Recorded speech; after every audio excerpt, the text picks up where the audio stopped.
Welcome, in this video I will show you how to fix the lagging issue in Call of Duty Black Ops 7. First of all, press the gear icon in the top right corner of the screen to open settings. Or alternatively, you can use the F3 button on your keyboard. Then let's change some graphics settings by entering the graphics menu. Now, first thing we can change is the quality of the game. Now, if you want to get the best experience from the game while maintaining the bearable graphics in your game, you have to change the graphic preset to balanced one. This will automatically set the graphics to the ones that fit you the most, and this way you will balance your game and fix lagging. But if lags stay, you can change it to even lower settings, so either basic or minimum. You can go into manual modes basically and change each setting yourself. But if you want to set everything to low, for example, you can just change graphic preset to minimum, and this will do everything for you. To apply settings, either click right here or press the 3 button on your keyboard. You can also go to view. I'm gonna discard changes. You can also go to view and here change the field of view, which also affects the lagging experience. So with the lower the field of view, the less lags you will experience.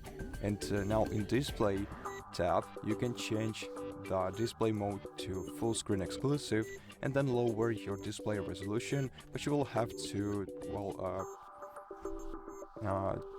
do a couple of tries to find the one that matches your monitor's resolution, so that you don't have any black bars at the top or bottom or on the sides of your monitor.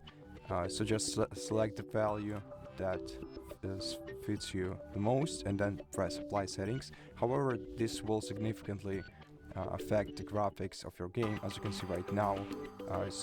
Generally it's only if you have the low level gaming PC. I would only recommend you to use this option if you have a low level gaming PC. So also one more very important thing, if you're playing using your laptop, make sure that in display adapter option you have the discrete graphics card selected, as your laptop probably has two graphics cards. If it's a gaming laptop, or if you can find the sticker on your laptop saying that your laptop uses some discrete graphics card, either NVIDIA or AMD, and in such case you'll be able to see two different graphics cards. Now use the one that is discrete because it is much more productive, and you will minimize lags this way significantly. And again, to apply settings, press either 3 or apply settings at the bottom of your screen. And that's how you do it. So thank you so much for watching this video. If you liked it, consider subscribing to our channel, leave us a like and a comment below. And I'll see you in the next one.